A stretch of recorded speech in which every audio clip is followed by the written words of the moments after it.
Hello everyone, welcome back to my channel. So today I'm going to be talking about the 6 reasons why finding a job may feel impossible or seem impossible.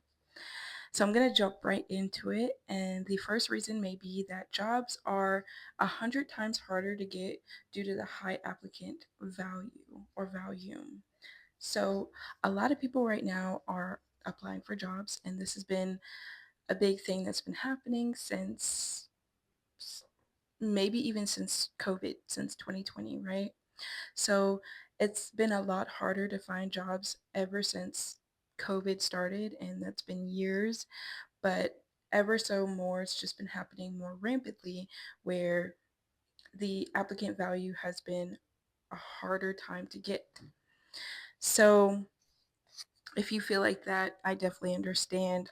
I'm literally in the same situation, so I definitely understand.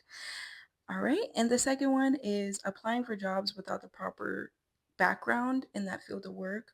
So, a lot of people right now are just trying to find any and everything they can do to find a job that may fit them.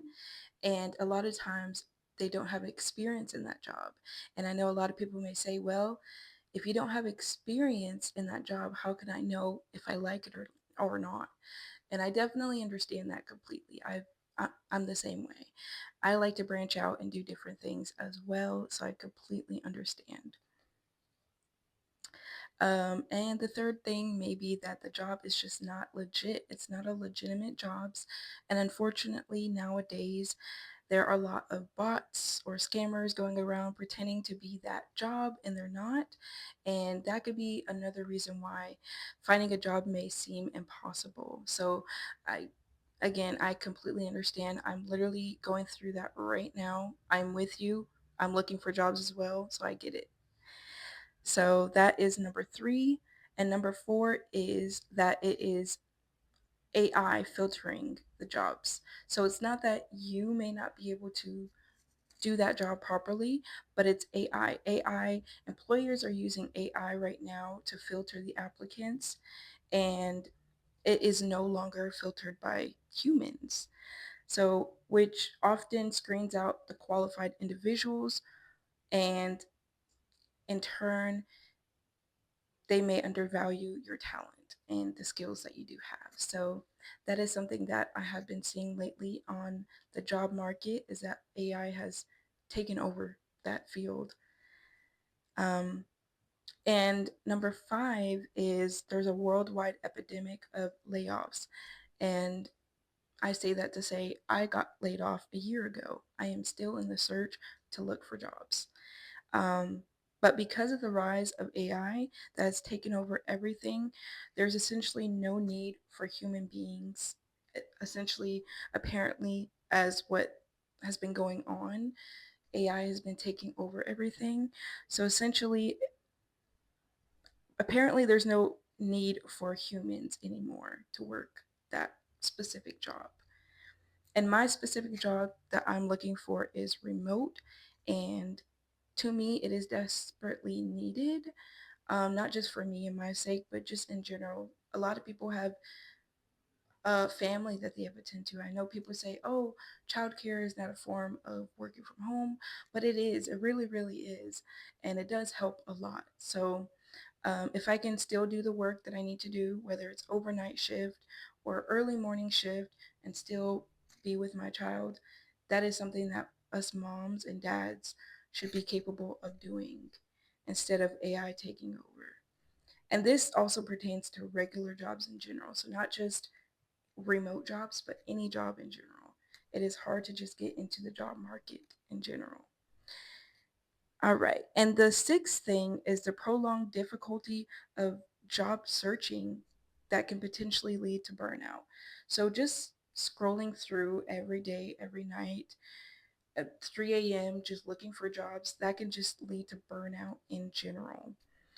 Um, so if somebody does reach out, it could take months, it could take weeks. So that's another thing. So again, it's not you. It could even be the employers not reaching out, which is a lack of communication on their part. And that does put the potential candidate like us us applying, it puts us at a disadvantage in an already competitive environment. So we are here searching, hoping that at least we will get an answer for us putting in our work and time to apply, and we don't even get an answer for that. We don't even get a yes or no or thank you for reaching out. So sometimes that difficulty can be a burnout in itself, and it's a lack of communication on the employer's team of doing that. So I just wanted to go through and run by all of these things of why finding a job may feel impossible right now. Again, you are not alone. I am going through it right now. I've been laid off for a year, and it has felt longer than that, but it definitely is. Sometimes it can feel like a drawback, but these are just some of the things that I've noticed about trying to find a job that has been the hardest is going through this.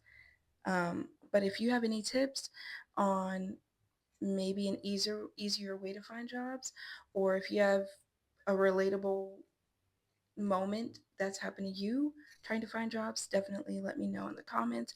I would love to hear your thoughts and opinions about this. Before I end this video, I just wanted to show you guys a real raw footage of me looking for jobs at 3 a.m. So if you are also looking for jobs as well, and you are also going through the same thing where you are scrolling at 3 a.m. looking for jobs, you are not alone. I definitely understand. I am in the same boat as well, so I definitely understand.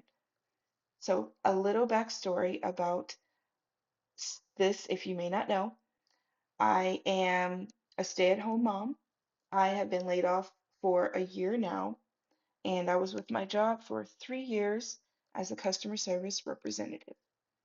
And it helped me out a lot as I had my daughter, and she is now 2 years old. And now I am just on the hunt to look for a different job. And so while this can be very time consuming and can get very overwhelming very quickly, I know that me searching for jobs, because I am one out of the millions that are going through this, searching for jobs is the only thing that I can do right now because of this economy. So if you understand this and you can relate, definitely let me know down below. I just wanted to shed light on this topic and show you not only just the positive of the sides of YouTube that I do, but I wanted to show you the raw, real footage and the not so positive of what is going on. And that's where I want to be able to spread my uh, platform out to people to where they can see the good and the bad. I want to be able to be transparent and real with you guys, and just to show you that, you know, just because it may look like this, it also looks like this. And we are all going through something, and we can all get through this together. And it may feel like a drawback, but we can come back from this. And so I just want to motivate you guys to keep on going. If you are going through this as well, you are not alone. And there's definitely a community where we can all just talk about this, chat about this, give each other ideas on this topic and help one another out in this time that we're going through. So I just wanted to shed light on this, and I hope this, resonates with some of you guys and motivates you to not give up. I know sometimes it can be a little bit hard, but just don't give up in the process. God has our back. We have God, and that is all we need. And truly, if I can just touch somebody and reach somebody out in this message, that's definitely what I want to do. And I do want to be able to shed my light in this community of doing YouTube. And if I can make this a living as well, doing YouTube, I definitely want to be able to do that as well. Thank you guys so much for watching. If you stuck around to the end of the video, I appreciate it so much. Don't forget to like, comment, and subscribe. And that way you can stay notified on every video that I post. If this has been something that has been relatable to you in this sense, definitely comment down below, leave a like, leave a heart. Just let me know that you also too can relate to this, because I know it's a worldwide thing going on right now. If you stuck around and made it this far, thank you. I'll see you in the next video. Bye.